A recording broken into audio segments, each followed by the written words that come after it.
চতুর্থ শ্রেণীর প্রিয় শিক্ষার্থীরা, আজকে আমি তোমাদের সাথে আলোচনা করব তোমাদের ৮ অধ্যায়ের অনুশীলনীর ২ নংয়ের যে সমস্যাগুলো রয়েছে এই সমস্যাগুলো নিয়ে।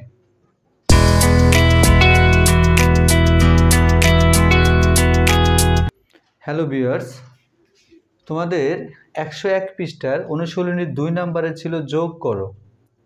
এখানে আমি ৩টা যোগ তুলেছি এবং কি এই যোগগুলো আমাদেরকে সতর্কতার সহিত করতে হবে। কেন সতর্কতার সহিত করতে বলা হয়েছে? আমরা এই যোগগুলোকে করার পরে দেখব ভগ্নাংশ হর ও লবকে একই সংখ্যা দ্বারা ভাগ করা যায় কিনা, মানে লঘিষ্ঠ রূপ করা যায় কিনা। এবং অবশ্যই আমরা যখন যোগ করব এই যোগগুলোকে সমহর করে তারপর যোগ করার চেষ্টা করব। সমহর করে ভগ্নাংশের যোগ বিয়োগ করলে খুব ভালো হয়। তাহলে দেখো, ১ নম্বর যে অঙ্কটা ছিল ৪-এর ১ যোগ ২-এর ১। প্রথমে ভগ্নাংশের যোগ বিয়োগ যাই করো না কেন তোমরা হরের লসাগু করতে হবে। তাহলে দেখো ৪ এবং ২-এর লসাগু আমরা এখন করব। তাহলে ২ দিয়ে যদি ভাগ করি, ২ ৪-এর ভিতরে যায় ২ বার, ২ ২-এর ভিতরে যায় ১ বার। তার মানে ৪ এবং ২-এর লসাগু ২ দুগুণে ৪। এখন এখানে দেখো প্রথম ভগ্নাংশের হর ৪ এবং দ্বিতীয় ভগ্নাংশের হর ২। এখানে কিন্তু দুইটা দুই রকমের হর। যদি আমরা সমহর করে করি তাহলে আমাদেরকে কি সুবিধাটা হবে? আমরা কিন্তু বলতে পারবো যে কোন ভগ্নাংশটা ছোট এবং কোন ভগ্নাংশটা বড়, আমরা কিন্তু সহজে বলতে পারবো সমহর করলে। কিন্তু এখন কিন্তু তোমরা বলতে পারবে না যে কোনটা ছোট কোনটা বড়, একটু কষ্ট হবে। কিন্তু সমহর করলে সেই কষ্টটা আর হবে না। তাহলে দেখো, যেহেতু আমি সমহর করে করব তার মানে আমাদের দুইটা হর হবে। তাহলে লসাগু করে আমি পেলাম ৪। তাহলে প্রথম ভগ্নাংশের হর ৪, দ্বিতীয় ভগ্নাংশের হরও ৪। এবার এই ৪ দিয়ে ৪কে ভাগ করলে ৪ ৪-এর ভিতরে যায় ১ বার, ১ দিয়ে উপরে লবকে গুণ করলে ১ একে ১। ২ দিয়ে যদি ৪কে ভাগ করি, ২ ৪-এর ভিতরে যায় ২ বার, ২ দিয়ে ১কে গুণ করলে ২ একে ২। এখন আমি সমহর করলাম। সমহর করলে দেখো আমরা সহজে বলতে পারি যে ৪-এর ২ অংশ বড়, ৪-এর ১ অংশ ছোট। কেন? কারণ হর একই হলে যে ভগ্নাংশের লব বড় সেটাই বড়, তার মানে ৪-এর ২ অংশ বড়। সমহর করার পরে এরপর আমরা একটা হর করব। সমহর করা হয়ে গেল আমার।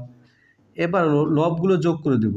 তাহলে ১ যোগ ৩, দেখো নিচে থাকে ৪, উপরে থাকে ৩ আর ১ কত? ৪। সরি, এখানে ১ গুণ ২ হবে, বলু। তাহলে ১ গুণ ২।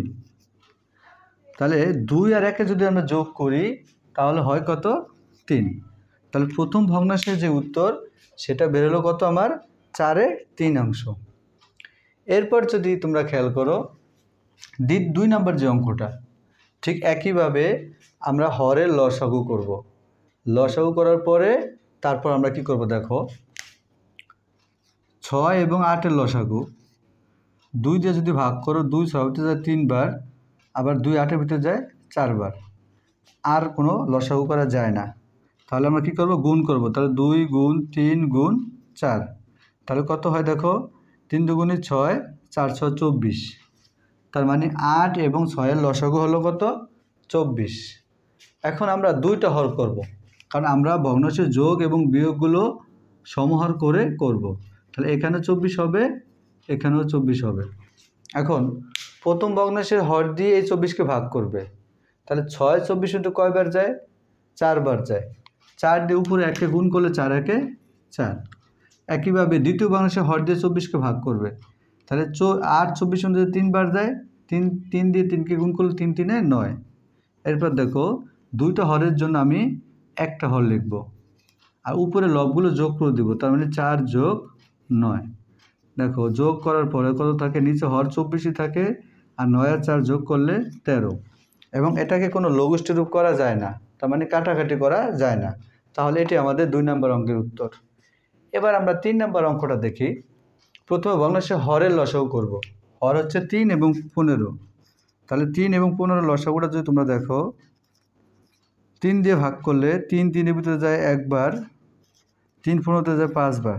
তার মানে ৩ এবং ১৫ লসাগু ১৫ই হবে। তাহলে আমরা দুইটা হর করব। তাহলে এখানে হবে ১৫ এবং দ্বিতীয় ভগ্নাংশের হরও হবে ১৫। এবার প্রথম ভগ্নাংশের হর দিয়ে ১৫কে ভাগ করবে। তাহলে ৩ ১৫-এর ভিতরে যায় ৫ বার, ৫ দিয়ে উপরে লবকে গুণ করলে ৫ দুগুণে ১০।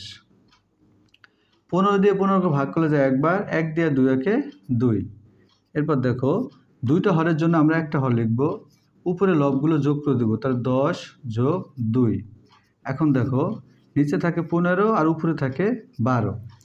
যোগ বিয়োগ করার পর আমি আগেও বলেছি, সবসময় বলি, ভগ্নাংশে যোগ বিয়োগ করার পর যদি লঘিষ্ঠ রূপ করা যায়, মানে হর ও লবকে একই সংখ্যা দ্বারা ভাগ করা যায়, তাহলে অবশ্যই ভাগ করতে হবে।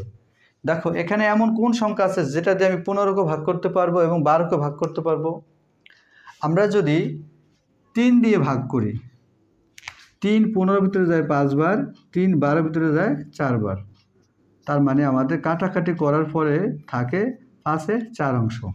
তাহলে এটা হচ্ছে আমাদের 3 নম্বর অঙ্কের সমাধান।